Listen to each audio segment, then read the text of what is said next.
Welcome to the International Teacher Podcast with your host, Matt the Family Guy, Kent the Cat Guy, and me, Greg the Single Guy. We are recording episodes from around the globe to tell you about the best kept secret in education. That's right, it's teaching overseas. We're glad to have you join us. All right, welcome to this episode of the International Teacher Podcast. Kent is in Seattle doing I don't know what. His cat's probably going crazy without him because the cat's here in the Middle East. He and Carla, his wife, are in Seattle. But I have a wonderful guest on here right now. Her name is Sybil Hall. She's coming in from Colorado, I believe. She's been an international teacher, and she has so much to offer that I just had to get her on this show. So welcome to our show, Sybil. Thanks so much for having me. I'm so glad to be here. And I love the fact that you've been overseas. I was hoping that you could give us an elevator version of, as an international teacher, experiences leading up to what you're doing now. Yeah, I have spent 12 of my 23 years overseas in amazing international schools. It is the best kept secret, right? I mean, when you're out there in it, it's a small community. It doesn't feel like a secret at all. It's quite competitive and there's so many amazing people. But when you come back to the US, you're like, nobody knows about it. Shh. It's the most amazing teacher experience ever. I started overseas. My first job was in Rome, Italy, at the American Overseas School of Rome. That was pre-kids. We had just found out about overseas teaching. I'd only taught 3 years, and we were like, let's go do this. Let's get into Europe and just travel. So we went to Rome for 2 years, and we did not come back to the States during that time. My husband's also a teacher, and it was actually his first year of teaching. He's a science teacher, and I was a kindergartner, first grade teacher at the time. And so we loved our time there, traveled all of Europe, went down to Egypt, things like that. And then we decided, you know what, we want to go back to the US, have a couple kids near grandparents and family, and then we're taking our kids back out because we realized this is an amazing experience for no matter where you are in life, pre-kids, during kids, after kids. People do it after they retire. So we spent 8 years back in the US teaching here and raising kids, and I was very fortunate to work part-time. We had no money, but we just bought a little starter home, worked part-time, raised the kids, and then we hit the road again. So we were out for 10 years on our next stint. So we went to Shanghai, China, to Shanghai American School for 5 years. Just an incredible experience there. The best professional learning experience. I could never even imagine how much I would get to learn and all the opportunities there. And I went as a kindergarten teacher, but I moved into an instructional coaching position. So I was a literacy and technology coach for early childhood in Shanghai, and that was amazing. And then we moved to Dubai, to the American School of Dubai for 2 years. I was the tech and innovation coach in the elementary school there. And then we really wanted to get back to Europe. Our kids were entering their teenage years, and we decided that we would move to Brussels, to the International School of Brussels, and spent 3 years there. And that was during the pandemic, which actually ended up being an amazing place to be during the pandemic. We had a lot of freedoms to go outdoors, to get on walks and things like that. And then we've just recently repatriated, just about a year ago, actually, last summer, back to Colorado. Our kids really wanted the high school experience in the US. I know it sounds kind of funny because they're at these incredible schools, but they want to go to university here. And so we're temporarily, I say, back in the US, at least another 3 years. My son will graduate in 3 years, and then who knows, but I'm sure we'll hit the road again. We kind of have emerging plans of partially retiring in the US and maybe Portugal or Panama or something like that. I hope you don't ask me where I want to retire, because first of all, I don't want to retire. I'm getting closer and closer to that age. I'm 54 now, and I had a conversation with a school leader about retirement, right? I couldn't believe I was actually doing that. You have been in so many places. You mentioned Rome. You started Colorado. You mentioned Rome. You went back home to Colorado, had kids, had the family started. Then you took the kids and hubby over to Shanghai. Then you went to Dubai, then Brussels. Wow, what a great, you're going to have to hit South America next, I think. because you Exactly. haven't mentioned South or Central America yet. So, well, let's put that on your map of countries to do pretty soon, right? So in a couple of Yep. years, maybe. Yeah, for sure.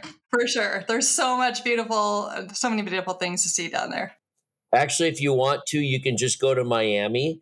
And if you go near the airport, it's Little Venezuela. I just went home for about 12 days, just checking on mom and dad and you know what repatriation is like. And I hung out with a friend of mine. I hadn't seen him in 10 years because I've been in many different schools and places too. And Ruben, the funniest thing was that when I got there and we're hanging out, in little Venezuela areas and going to restaurants and drinking Venezuelan beer and stuff, he went into translator mode. So he went up and ordered beers for me. And I was like, I didn't do anything. I'm in my own country. And he's also from the States, but he's fluent in both Spanish and in Venezuelan Spanish and in English. He went into translator mode.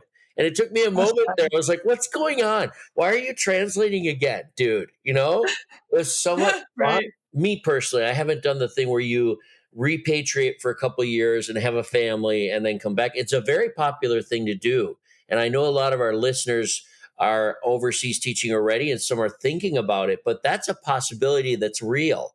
And some people have, right? Did you have a tough time readjusting to the States when you went back the first time?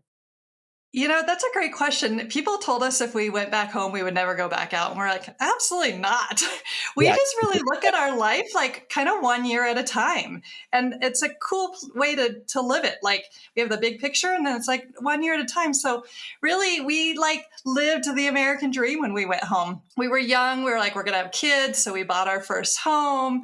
We, loved our garage and our washer and dryer, things that we didn't have in Italy, right? So you kind of like the experience in Italy was amazing for what it was. And then I was like, oh, there's these things in the United States that we can really enjoy here too. And then so we fell back into it pretty easily. I think the biggest thing is the transition from an international school back to a U.S. public school, which we have done intentionally both times. We moved back home. My husband is working in the public schools again now, and that's for the retirement benefits. So I know some people, when they repatriate, end up working at an independent school, and I don't blame them because there are a lot of big differences. But for us, it was important that we were back in the public system so we could build up that retirement that we leave behind when we go overseas, right? And so I would say that was the biggest adjustment, was going from a small independent school overseas to a public school here in the US. But we knew what we wanted to do. We knew we wanted to raise the kids until they got to, close to full-time school age. And we had our long-term plan and we were like, we're absolutely going back out. And we probably are the same now. I have 1,000 questions and 1,000 comments. I do have to interject here and just go back to one thing you said.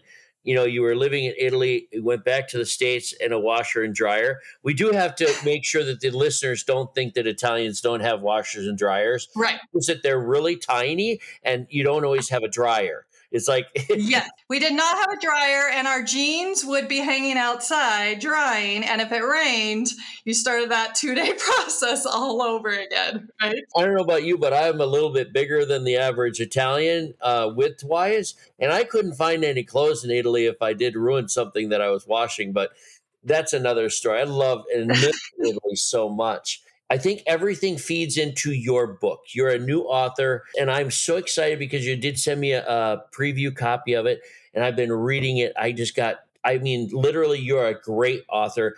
It dropped me into all these things that we're talking about, and I've got a lot of things, but here's one thing. Can I quote a little bit from your book? Is that going to spoil anything?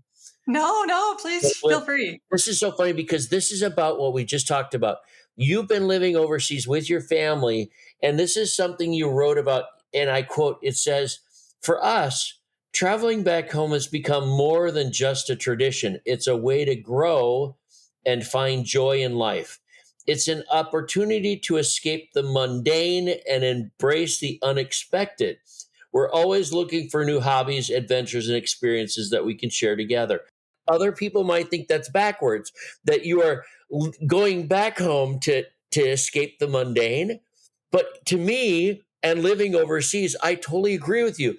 I go back to sort of get away from the everyday day life that I call life, which is never the same day ever, in any country I live in. But it seems so weird that you said exactly the way I feel. It's reverse. Going back home is getting away from the day-to-day life.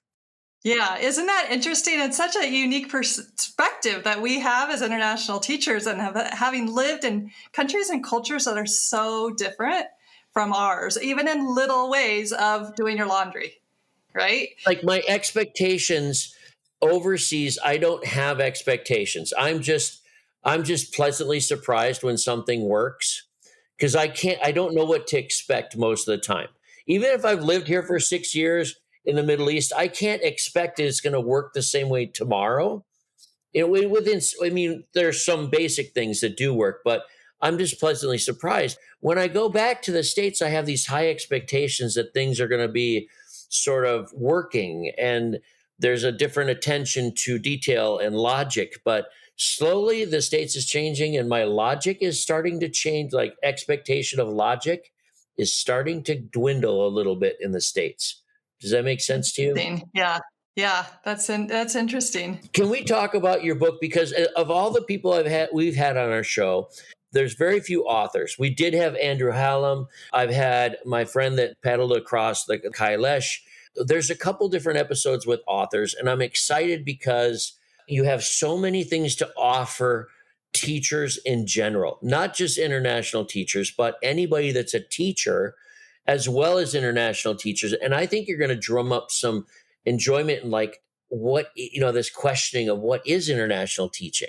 Yeah, absolutely. And it's funny you mentioned Andrew Hallam, because he is the reason I started building wealth when I found his book, Millionaire Teacher, 9 years ago or something like that. So I didn't think I would ever be an author. I'm not the kind of author that was like a kid that loved to write and thought I would be an author. But I went through a transformation during COVID in the Belgian forest. And that transformation had to do with the writing of my book. So we started talking about repatriating and coming back to the States.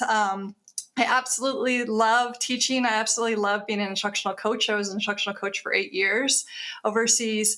And I just love to make an impact and serve others, serve teachers so they could better serve their children. But COVID was really hard on all of us.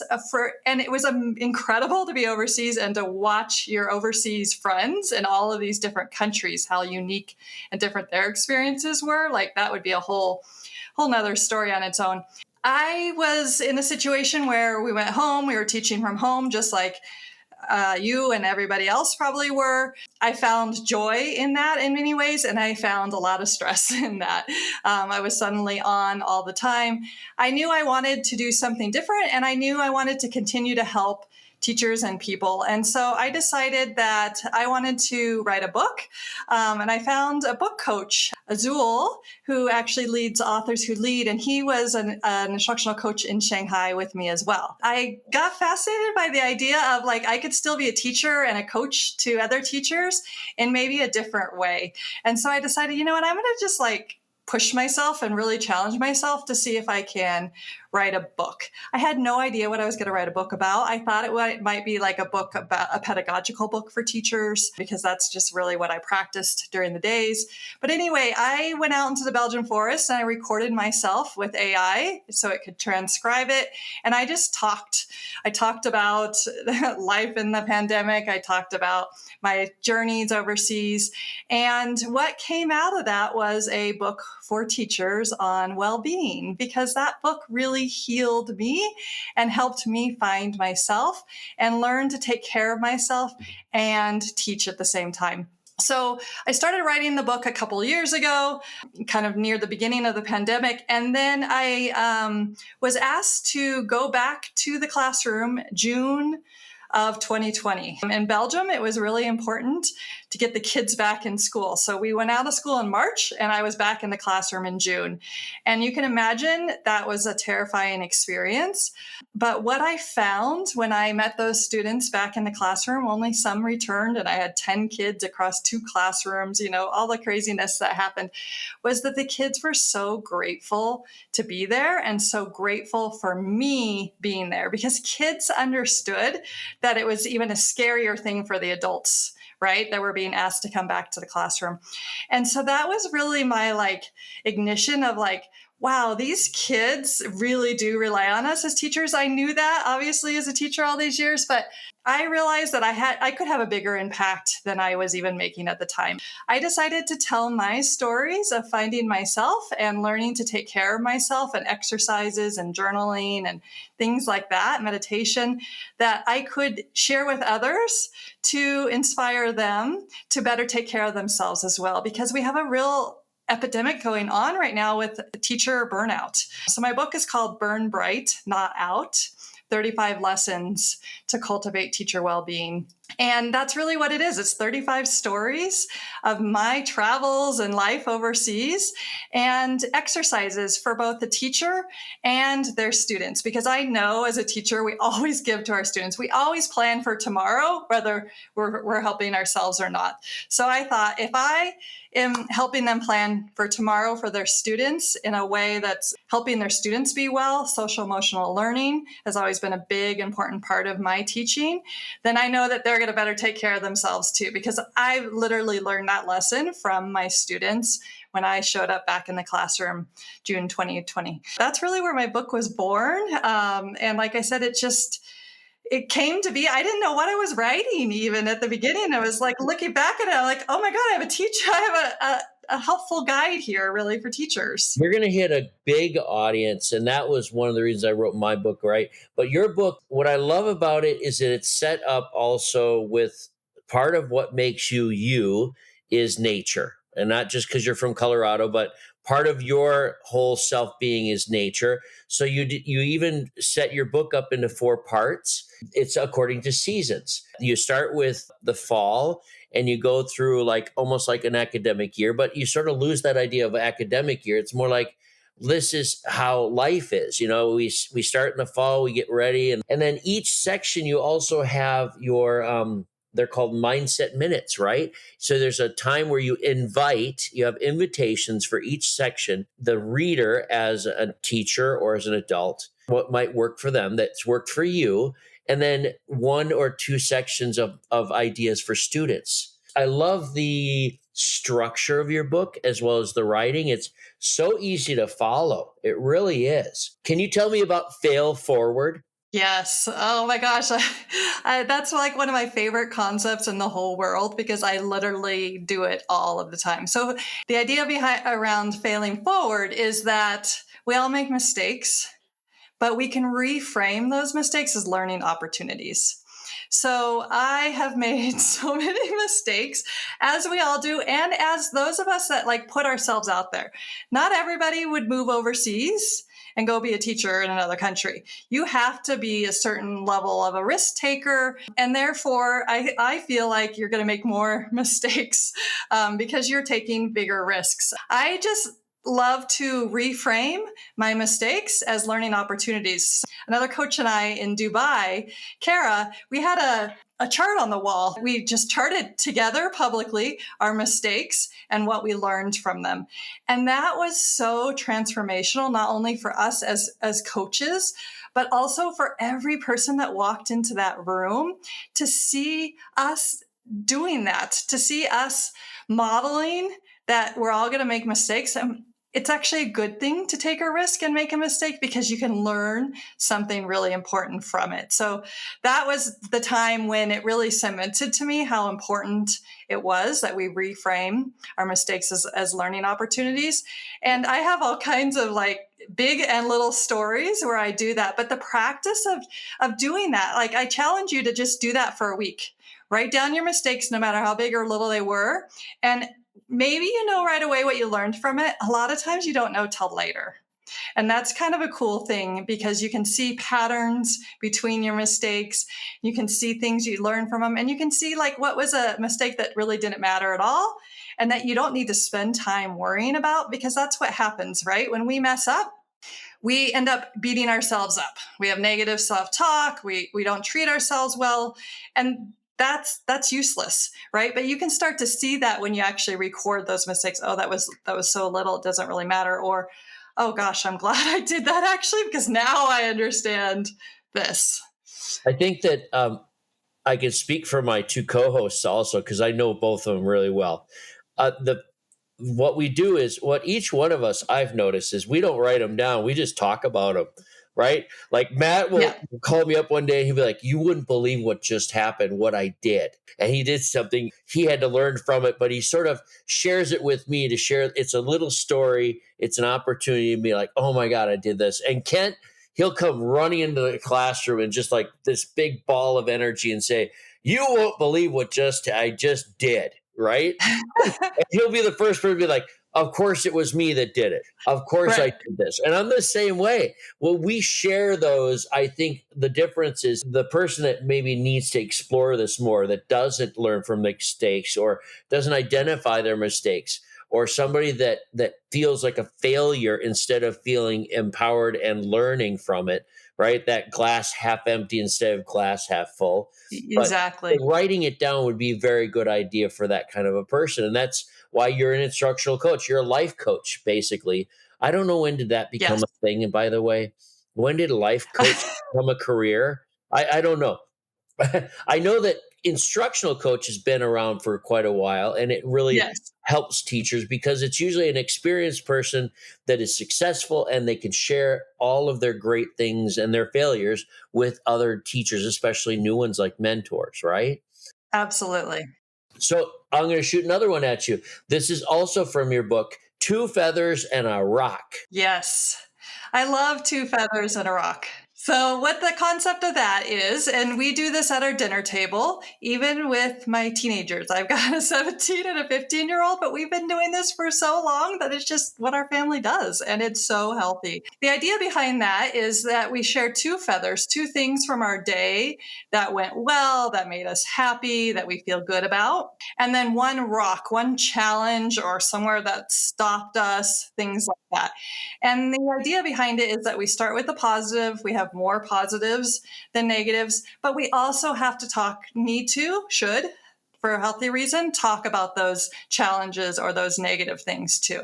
We don't want to have like a toxic positivity where we're only focusing on the positive things. So the two feathers and a rock is a really nice framework. Just like any other process, I'm like big on frameworks and processes. It takes the understanding what we're doing out of it, and we can just get right to it. So it's like who has a feather and a rock, or two feathers and a rock to share. And it's amazing the conversations that grow from that, but it's also incredible how like tight knit our family is. I think that's a huge advantage of living overseas with your kids also, is that our family is really tight knit, but little strategies and games like two feathers and a rock really helps that too, because we all really get to check in with each other each night at the dinner table, and we know what's been great and what is a little bit hard about for each other at that point too. I have a very good friend of mine that did something very similar to that with talking to people about difficult things. And it was the sandwich effect. So it's like, to make it similar to what you're saying in your book, it'd be the feather, the good. You start off with something good, then you address the issue, which would be your rock, and then you Uh-huh. end on a positive. You end with another feather. So it was Yeah, sort I of love that. was reminding me of how Emily had taught me that, how to really sandwich things that you're trying to help somebody or you're addressing a difficult subject, but always leave them with a fresh feeling or something fun at the end of your conversation, so they leave with a positive note and they don't feel like Yes, you're attacking them, right? right. Love that idea. Yes. I think I saw feathers in a rock. I remember some father talking to his daughter about this in a movie or a trailer or something. But your goal is to really gather all the stuff that works, though. Yes. One more thing that I'm going to mention, I love, and it's very relative to me. You mentioned accountability partner. You have to have somebody that you sort of vocalize, or you need to concrete your goals or your something that you're working on. And if you share it with somebody else, they can hold you accountable to it, whether it's just a friendly accountability, but they're a reminder. What I took away from that was that I instantly thought of just a few days ago, I was in the US, and my friend Joe Kittinger, is an entrepreneur, also an author. Side note, Joe, by the way, is the one that told me if you can't finish a book during COVID, Greg, you'll never finish your book. He's the one that finally got me to publish mine in 2021. He's like, Greg, what are you doing? I mean, you said you were writing a book. I mean, if you can't publish it during this time, then just quit. Okay. But anyway, back to Joe. Joe and I are accountability partners now, as of probably 4 days ago. We both made a commitment, and we made it very loose commitment to touch base with each other once a month about health. So we both want to change our lifestyle, get back into the things that make us happy, which partially is physical, a little bit more physical fitness. And it's not easy just to jump all into it. So we make our own goals, and we're just going to give each other a plus or a minus for the month. So it's very similar to what some of the advice that you're giving and some of the experience that you share in this book with an accountability partner. I'm not married. You are. I'm the Greg the single guy, right? So I don't have my wife or my partner. I can't ask her to be my accountability person. So from thousands of miles away, Joe and I committed to doing this, and he's going home to his wife saying, Greg's talking about it on the radio now or on podcast. But he and I decided we'll hold each other accountable for a goal that might change each month, but we're just going to do a plus or a minus. And if we want to talk about it, we can. I feel like I can do my own accountability. I can hold myself, but unsuccessfully so far. So obviously I'm not in good physical condition. I miss those things that make me happy, in my happy place, I guess you say. And for you, it's going on walks, right? I've learned Yes. that a little bit about you through your book, is that you're very into nature. And that's one of those things that grounds you and gives you your own time. For me, it was like swimming in the morning routine. It was doing martial arts. And I quit doing that. And I noticed I was getting closer to a burnout. Not that it was the end of the school year, but I was feeling like there's this burnout. And you address that. I mean, that's the whole book right there, is burn bright, not out. So you have to find your ways. I love this book because it speaks to me, and it's going to speak to other people that are having difficulty with it. But even if I'm successful with it, I love reading this book. It's affirmation of the things that I do, and I've learned some new things that I need to look at and try, which is amazing. I can't wait for this to come out. Oh, thank you. So much fun. Yes. That's amazing. Yeah, you know what? That book is my accountability partner in so many ways. Like I put out there to the public, I am going to write a book. And I was like, there were points in the book, in the process that I'm like, I can't get back into it, or I can't do this. This is just too hard. It's too much to go through, or I can't get it ready for the editor, things like that. And so accountability partners are huge. I actually had one when I was leaving Brussels. I was like, okay, I've got these big dreams for next year. I'm going to build my own business. I'm going to become an entrepreneur. I'm going to publish this book.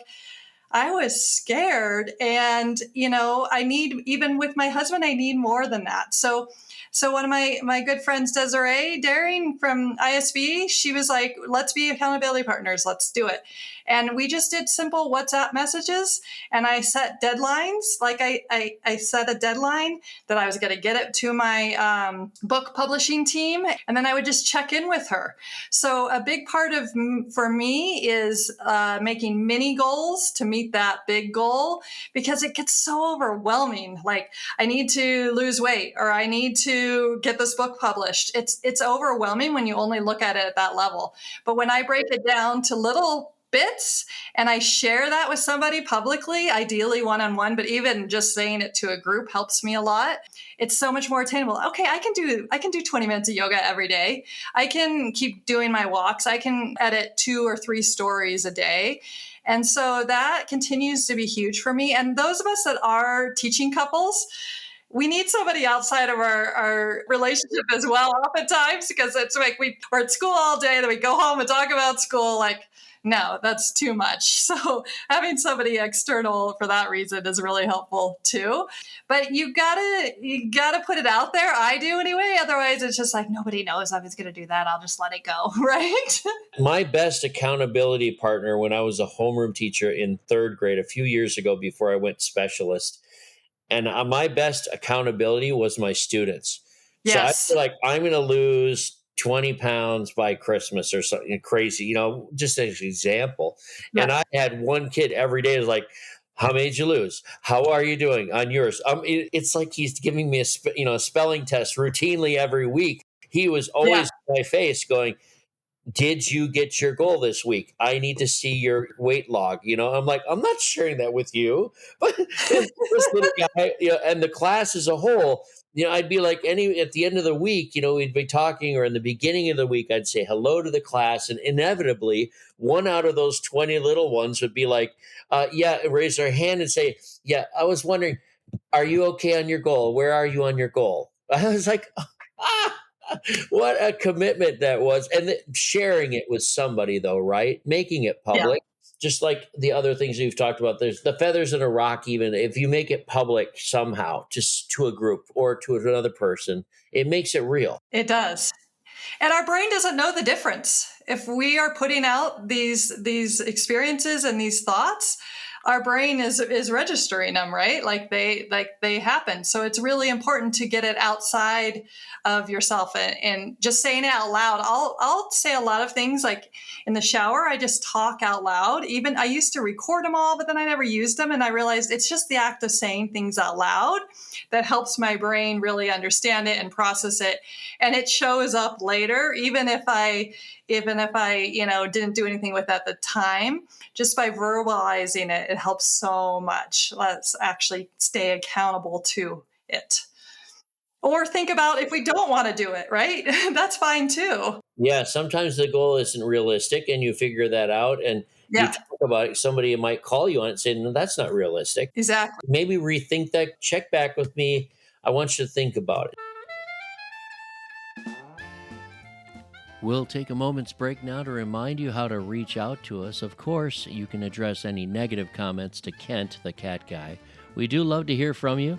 If you're out on Facebook, we don't do that, but our handle on both Instagram and Twitter are at ITPExpats with an S, ITPEXPATS. As a handle, if you want to, you can send us an old email at internationalteacherpodcast@gmail.com, or you can visit us at our new website at www.itpexpat.com. www.itpexpat.com. Well, back to the show. Here, let me ask you a teacher question. As a teacher, when you go home every day, do you think about your day and like your successes and your failures to yourself? Do you think about that? Or is it just me? Absolutely. Especially what happens at the end of the day, or your head is just racing. It's not only racing about that day, but it's a racing about what somebody said and what I need to do for tomorrow. And that's where the forest, you mentioned like nature is really important to me. That's where I learned I can leave soon after the bell rings. And that's okay because I'm taking care of myself. I learned that if I get in the forest pretty much right away and I just let all of that go and I learned to recover, and then I could come home and help the kids with homework and do the dinner routine and be present. Because what I realized is that I gave all to my students, and my family would get the worst of me at night. Yeah. And so it wasn't until I got out into that forest and learned to take care of myself and learned to let it go and clear my mind, really quite literally, I could have that second part of my day and I could be so much more present and with my family. And if I needed to do an hour of work, so be it. But I knew exactly what I needed to do in 1 hour's time, when that best hour of that time is, not when my kids also want me to help with homework, for example. That was really my process of learning how to be well in a very career that takes a lot from us and expects us to give, give, give. right? I've never understood how you can do that as a mom of two. Like you work in kindergarten, for example, or you work as a tech teacher or a consultant or a coach, and then all day long you're working with kids, and then you're going home and you're with kids. I've never understood how families can do that, and I haven't had that great opportunity yet. Maybe sometime in my life I will meet the Mrs. Lemoine, but she hasn't walked into my life yet. I always figure I'd be the best father in the world. But then when I started teaching and I'd see these families, these couples go home to it. Matt, the family guy, has four boys, and he and his wife, Stacy, both go home to kids. He says there's always somebody crying, right? With that many kids, there's always somebody crying. There's always an emergency. And I'm like, how do you not just, I go home and turn it off. I have that kind of opportunity. It's just as a single guy, I come home and I do what I want. But like you, I have to do something physical. So it's either just some kind of exercise and usually alone. I don't need to talk to somebody while I walk. I can swim. And I guess it's not lost on me that your metaphor of going to your forest. It's like, yeah, you're in the forest, but you're alone and you have time by yourself to think about and organize your life mentally. But Yeah. all of these things connect in your book. And the best thing is that you have smattered all these little stories from different continents into your book about being in China or being in Brussels or being back in Colorado or somewhere in between. Your Sri Lankan stories, right? I love those kinds of stories that you've smattered into this book. And I can't wait for readers to read it. Have I left something out of there? I mean, Andrew Hallam is a financial guy, and you mentioned him, and I thought immediately Yep. back to our episode number 25. I think it was called The Episode Worth Millions. He was in Panama when he did his talk with us, right? When we got to know each other. Great Yeah. guy. And after the interview, he's like, we were asking him about Panama, what it's like to live there. And he's like, oh my God, I'm in a high rise. Look, I can see the ocean right there. He's like, watch this. And I think if I remember right, he has this paper airplane that one of his kid was actually building, or he was, and he takes it out to the balcony and just goes, cha-chong, and he shoots his little airplane. Boom. Unless I imagined this, I can't get that memory. It was just so fun. But he taught us a lot about financial freedom and the journey to it, which sounds very much like you. You're also in this book about financial preparation and start now, no matter what, start doing it now. You can do it, right? You're such a Yeah. positive person and it's working for you. It's working so well. So way before I met Andrew and read his books, when I was in Colorado and having the kids, like I mentioned earlier, I wanted to work part-time. I was like, how am I going to do this? I've been teaching 3 years, my husband, or 5 years, maybe at that point, my husband's only been teaching a few years. But it was that important to me that I did it. And so, you know what? We took the plunge like we did every time we moved to countries and schools. Let's see what happens. What's the worst that could happen? That's my favorite question, by the way. What's the worst that could happen? When you answer that question, you usually realize you should do whatever you thought you should do. Also an answer because it can get worse too, even if you haven't. That's true. But I was like, you know what? I'm going to work part-time. So I was a kindergarten teacher half day. And then I was like, we didn't do much. That's fine. We bought our little home. But I wanted to start doing more. And so I started my first side hustle. I started a couponing blog. And that was way back, in 2005, 2006. I taught myself HTML. And that, I had no idea, but that would lead me to being a tech and innovation coach later. Right. I taught university classes at night at the University of Phoenix. So I had my master's in National Board in Literacy.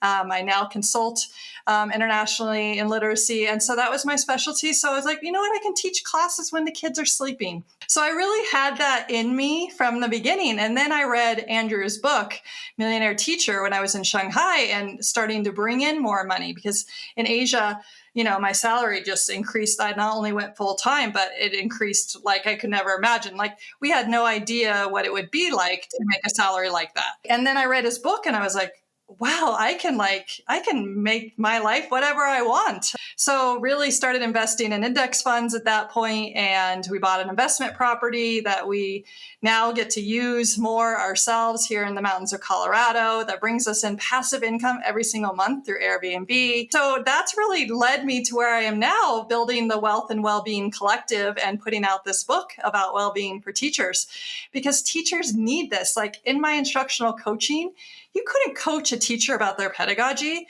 if they were burnt out, if they, weren't taking care of themselves. So I have been doing all this well-being work without even realizing it or knowing it for a long time. And that's why I'm able to make connections with people, and I'm able to empathize with where they are and help them feel better about themselves and what they're doing and find the joy in teaching.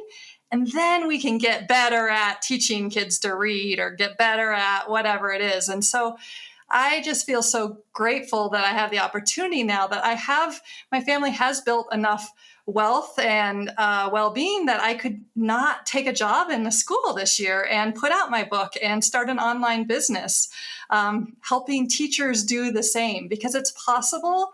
But a lot of people don't know it's possible. We think we're supposed to just serve as teachers, and we think we're supposed to be exhausted because society thinks that's fine. So why would I not think any different, right? And so I just love inspiring teachers, and they're my people. And so I'm so grateful to work in such a different capacity now with teachers. Well, I tell you what, it's no joke, though. It is a lot of hard work, both writing a book, being a teacher, traveling overseas, because it's not just traveling. We're actually in a career where teachers first and travelers second. Yes. And the traveling or whatever else that we do, we all enjoy that. It's part of our psyche. I think it's part of that great secret of education is the travel. But first and foremost, we have to deal with teaching. Part of that is being financially stable enough that we don't worry about ourselves or worry about our future. And that these are all difficult things, but I think your book really brings it all together. We keep mentioning Andrew Hallam. I think he's reframed his book as Millionaire Expat, and it's more global. So he has a little bit more information for people outside the United States. The other thing is he wrote a book called Balance. Your book speaks very much about balance too. It's not financial freedom and balance of work life. It's more like, here's teaching, and if you don't find balance, you will burn out. But if you find balance and find other things that make you happy, then you're going to burn bright. And I love that. It's a perfect title, too. I don't know who came up with it. Is that your idea? You know what? ChatGPT, we haven't talked about that at all. That ChatGPT helped me with that title. So I put in a model title that I really liked and a lot of my content. And eventually that's where I got to. I don't know if it came exactly from there, but that was my brainstorming process, because I had no idea how hard it was going to be to title a book. It was harder than naming a child in some ways. I know. I don't have children, but I called my book Finding the Right Fit. And then I did a subtitle to include education, international travel, job fairs. And of course, I had a different focus. But the reason I called mine Finding the Right Fit is because at job fairs and all of the recruiters that you talk to, all the admin that you talk to, we talk about finding the right fit because it's a fit for the school and it's a fit for you personally. Yeah. It's a two-way street. I don't know how well the book does because of its title. I think if I had titled it something else, right? I'm not really sure about that. I'll think about it in the future. It's not a money thing for me. It's more like you. I want to share my experience because my philosophy of education is if I learn something, if I don't teach it to somebody, then it's lost. Let's do the technology thing. Okay. Because I help a lot of staff and we're in elementary school, but Chat GPT has come up many times. I always tell people that it's not a silver bullet because it's only going to be as good as what you put into it. It's like this little journey through how to really dig in deep, and you have to feed it the right things in order to get it to build, right? Yes. Do you agree with that? I completely agree with that. And sometimes I'm going down the deep hole and it's getting worse and worse. And that's the time when it's like, close it, right? Because you absolutely only get out of it as much as you put into it. I love that metaphor attached to financial freedom. It is so much like that. So I have found ways like using a model and having ChatGPT actually take apart that model. So I put in the title, Shoot Me, I'm Already Dead, because that title just really touched me. And I asked ChatGPT, what makes this title so good? And ChatGPT shoots out like 4 things that makes it so good. And then I say, okay, using those 4 things, help me write a title that goes with this content. Right. Got it. So using it in ways like that really benefits me. When I just put stuff in there and I say, help me write an email, here's kind of what I'm thinking, I get very obvious ChatGPT responses. It's not a treasure map, No. to tell you the truth. I like that metaphor too, or that analogy. It's not a treasure map. It's more like you find the spot to dig for gold, but if you don't keep digging a little bit deeper every time, you're not going to find it. Right. You might be in the completely the wrong place and have to start a new hole. It's very similar to the old days of Google. The thing that bothers me is that even adults today, we let Google AI do too much for us. Everyone thinks that most adults, and I know most children, most students, they will choose the first 10 hits on Google. That's what they will choose, one of those first 10 hits. And they built a whole business about that. Everyone thinks that they're going to find the best answer within 10 hits. The first thing I do on Google is I go to advanced search and I say, show me 100 results, and I'll skip the first 20. I mean, on purpose. Yeah. But people do that. We don't teach that enough, and we've lost the idea of teaching enough about technology and strategies and things. But I'm sorry, I'll get off my soapbox. But you're nodding your head. Yeah, I agree with you, I Greg. agree. No, Yeah. I agree. We have such short attention spans now because of technology, ironically, that, yeah, we do pick one of the top 3, right? Too often. We need to be critical thinkers, and we can use tools like ChatGPT in creative ways when we are still critical thinkers. But if we go in with the attitude of do this for me, we get low level stuff out. When we go into in a creative manner or a critical thinking manner, we end up with way better output. Totally agree. I think it has to be very constructivist. I think that every time you get a response from them, you have to go a step further and then another step further. I think it's going to be like 10 steps out is going to be your most quality. Yes. At some point, it might flatline and give you the same, but that's when you're going to realize that you've tried to really outdo it. It's almost like a game with AI for me. I like to plug some things in. I have a goal and get the feedback.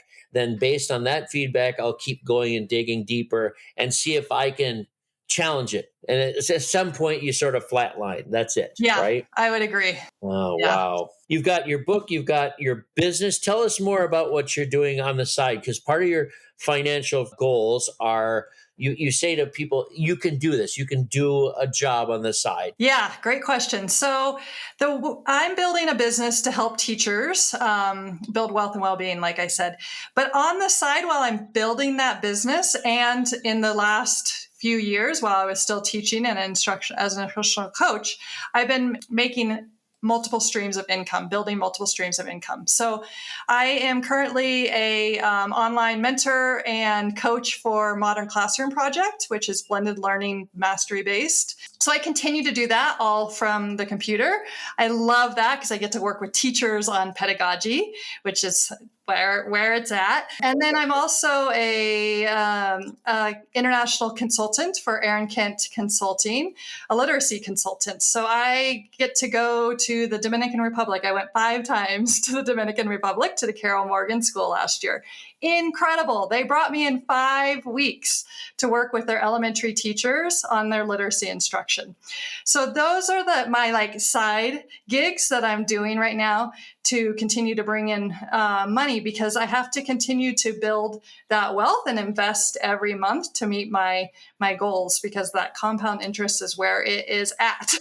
But things like my dividends, I've been reinvesting those for 10 years, always reinvesting. But what we planned was, while I'm not making as much income this year while I'm building the online business, I could actually take those dividends because I'm already paying taxes on them.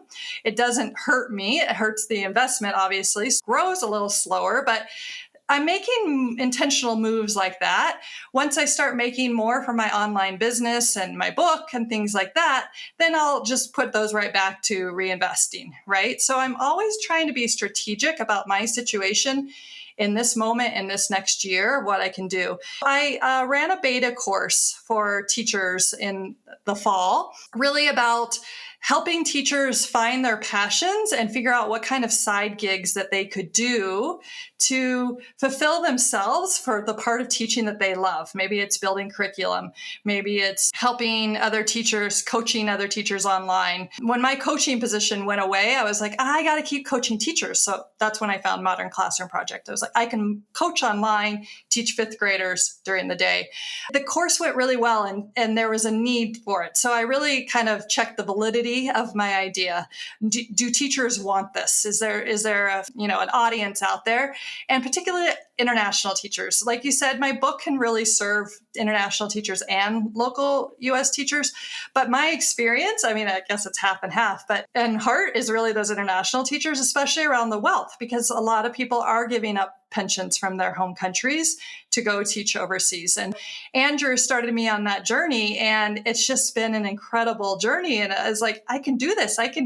My goal right now, my husband and I want to retire him in 3 years from teaching, and for us to live part-time in the US near our kids and part-time somewhere else in the world, and just run this business online. Because the thing about online businesses is they're scalable, right? So I'm building now a membership. It's going to be a low-cost membership for teachers and high value. The reason I'm doing that is because it's scalable, and my goal is to really scale down the number of hours I work, yet still get to serve teachers, because that brings me energy and it's what I love to do.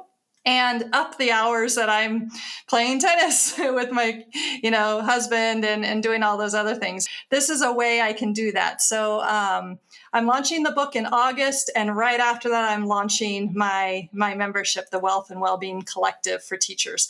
And it's important to me that it's both wealth and well-being. I think a lot of times, especially as teachers, we don't like to or can't talk about money very well. We have a lot of negative money mindsets that we need to get over, because we are worthy and we can build wealth in very healthy, beautiful ways. My condo, for example, is not only brings in passive income, but we get to go experience it and we get to share it with friends. And it just brings so much joy and happiness into my life. And then just to think about like an early retirement and living in other places of the world and traveling South America, like you said, haven't done that yet, is so inspiring. I'm like, yeah, we can do this, and I can help other teachers and lift them up, and we can all do this together. I'm such a collaborator. I was really worried about not working in a school, because I'm like, I'm not going to be with my people. And so this membership is really going to be a community of teachers all lifting each other up and working together to meet our individual goals, but really a common goal of just being well and wealthy and living a good life. Having balance, wealth, and a good life, as well as a great career. Yep. And all those things are possible. This is the craziest thing. That's why it is the best kept secret. It's not about the travel. That's just like an extra benefit to all this. And it's a special need for me to travel. But I tell you what, we can do this. We can become financially independent. We can be, well, hopefully, I don't know if I can, but you can have a better financial status. You can save money for your family, teach overseas. And I always tell people, as a teacher overseas, I'm a free agent. And I started using this analogy with people because they thought I was working for one corporation overseas. And I keep explaining, when I go back to the States, I need a t-shirt. So I'm going to go on ChatGPT and have ChatGPT come up with a statement that summarizes international teaching. I'm going to put all my stuff in there. And I know it's going to say something like free agent, but it's going to be a paragraph that might start with, I'm an international teacher. No, I don't teach in the woods. Something like that, and yes, they have microwaves. And they have washing machines in Italy. Right. But my t-shirt has to say something like that, a website on the back, or something, a list of resources for people to look into. Yeah, because it has to be so personalized, right? Right. And everybody's experience overseas is different, but we do have patterns of success There's some patterns of failure also that we can learn from. I don't even know where to go next with our conversation, because I know we've been on for a good amount of time, but there's so many things that you haven't told us your website yet. I think we need to get that. I'll put it in the notes, but could you tell us a little bit about, tell us how to get to your website? Yes, please. Check me out at www.sybilhall.com. So it's SYBILHALL. And if you want to get on my book launch team, it's /book. You can get there the same way. But I'm looking for people who would like to get the book early at a discounted price and hopefully help me get some reviews before I formally launch the book, because that's really, really helpful. So I've got a link there. You can sign up. But yeah, that's the house of everything. And there's more coming soon. People don't understand that the likes and the reviews on Amazon help sell the book, because Amazon has algorithms and you have to buy the book to write a review. And that's something I learned about finding the right fit. If I give away a book and they write a review, it's not weighted as heavily. Right. I don't know about you, but I've been teaching writing and reading for years, right? You and I have both been in education forever. And in the last 23 years, I never realized what it really meant to publish something. I mean, at their stage, it's like finishing, putting a cover on it with a picture and putting it on the bulletin board and getting a grade.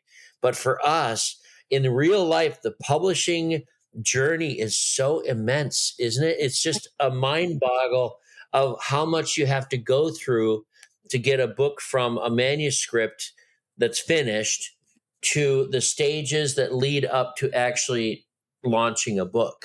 It's very, I just thought I'd empathize with you on that one. I've been down that road and I can't wait to see that. So that's your website. Do you have some social media for us? Yes, I am on LinkedIn. I'm on Facebook. I have Twitter. I'm kind of on all of them.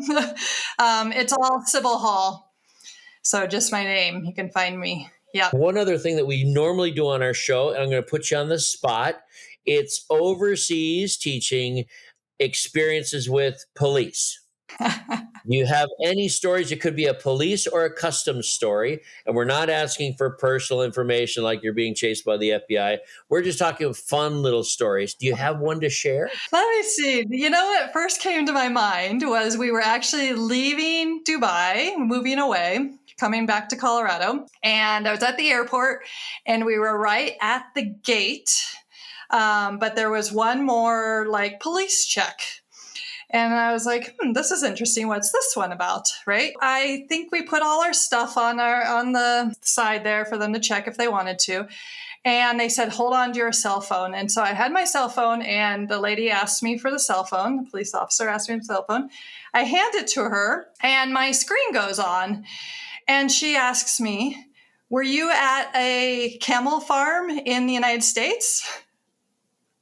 So I had a family photo on my phone lock screen that showed my family and camels and a local who we had gotten permission from to take the photograph. And I thought for a second and I said, yes. And she handed me the phone back.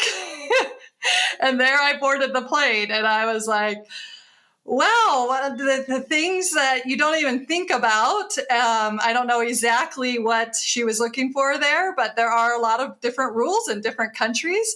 You never quite know what, I just had my family photos. What a strange question, right? The first thing comes to my mind is like hoof and mouth disease or something, these transferable, they ask you farm questions when you go through certain customs in the States too. With farms, and was it the camel? Was it the local in the photo? What rule am I breaking? I have one to share with you, and this is on our way to Bahrain. I was with Matt, the family guy, and his family. So there's 7 of us, and we're all in his big 4x4, his big expedition, whatever. And we have to go from our country into Bahrain. So we have to hit customs and then customs. And on the way back, we have to hit the customs for both countries also, right? You're exiting one, you're entering the other, and they're all on one bridge causeway right there. Mm-hmm. On the way into Bahrain and out of this country, the guy stamps all 7 of the passports, right, in a big packet while we're sitting in the car, because we're going through in the car. We think he stamps all of them, hands them back to us. We go into Bahrain, have a great little weekend, And then we're driving back with thousands of other people, hundreds and hundreds of cars. The worst thing that could happen is that they make you get out of the car and go into this little office in the middle, right? So sure enough, we get to the very end and we get to the customs to come back into our country here. The guy says, "Ups, you must go inside to office number 1." And he says, "Yes, this young man, and he can go in." And Matt's like, "I'm sorry, he's my son, and he's only 5. He's not going in, just going into the office." And he says, "Oh, and also Gregory Lemoine." Oh my gosh! So I got flagged, and so did one of Matt's sons. So Matt and I and the one son decided to go into we walked into the office in the 100-degree heat. His wife and kids stayed in the car off to the side, and it's just a horrible situation, normally. But we knew it was something small. Now we go in there, and it turns out that the guy initially had not stamped the outgoing visa for 2 of us out of the 7. I mean, I guess he was talking to, or he's on his phone or something, and he stamped 5 of them and skipped 2 of us. So just by chance. So the guys in the office, they couldn't do anything about it. They're like, "No, you go back out. He will take care of you." And the guy Matt goes out and talks to the guy initially at the gate, the last gate of customs. And that guy was so angry. He's like, "Whatever." And he types in something like, "You flew in 5 hours ago at the airport." Oh, jeez. He just made something up in the computer and then stamped them, and we're all good. But it took like an extra hour of our time to do this. And it's just another customs story, another police story, right? And we have so many stories to share. But we talk about it on the podcast. It'll come out in your book with some stories. I can't wait. That's awesome. I love it. How about anything else you want to talk about? If you have a little more time, anything you want to cover, your book, your business? I just appreciate your kind words about the book. As a first-time author, it's super scary to get it out there. I remember sharing it with one of my friends early on, like, "Can you be my first reader?" How terrifying it was. And then to share it with, the book editors, my book team, and then to ask for some testimonials and sharing it with you. So I really appreciate those kind words, because it is a labor of love, and my biggest hope that is it inspires and helps other teachers. That's all I want to do with it. Like you said, I don't have big dreams of making big money with my book. I just want it to be helpful. I hope that my journey is super helpful to so many out there, because we're all in this together, and we are building the future of this world. And like you said, I'm so connected to nature, and we need to make sure that kids stay connected to nature as well. I see with my own children, we've taken them camping a couple times this summer, and it's like, thank God we do this, because it forces them away from that computer or that, TikTok, they only have so much data, right? Because it's so important for the human race to be connected with Mother Earth and protect it and take care of it. So just really appreciate the kind words and you taking it on and reading it as well. It's from the heart, and I have experiences very similar to what you've gone through. We've been teaching a long time overseas, different schools. We're both into technology, and I love your message, get back to nature. I was in the States. I was in the airport. I was going to say hospital. I was in the airport recently, of course, for many hours, and I saw a family of 4, boy, girl, mom, dad, with their luggage, and they all 4 had a phone in front of them, and they weren't talking. Mm-hmm. And I'm like, are you kidding me? Just put down the phones. You're sitting in front of your family. Right. Put down the phones. It's not get back to nature, but I think part of us, naturally, we need to communicate instead of with our 5,000 like friends. Let's talk about our real family in front of us. Yeah. So I guess that's my final words of wisdom. But your book is full of wisdom and full of great things for teachers and international teachers. We will have to check back at some point. I wish you a whole lot of luck with getting back overseas in 3 years when your kids are ready, right? Yep. Please call us back sometime and get back on the show. Thank you very much for being with us, and we look forward to the book coming out in August. Thank you so much, Greg. It's such a pleasure.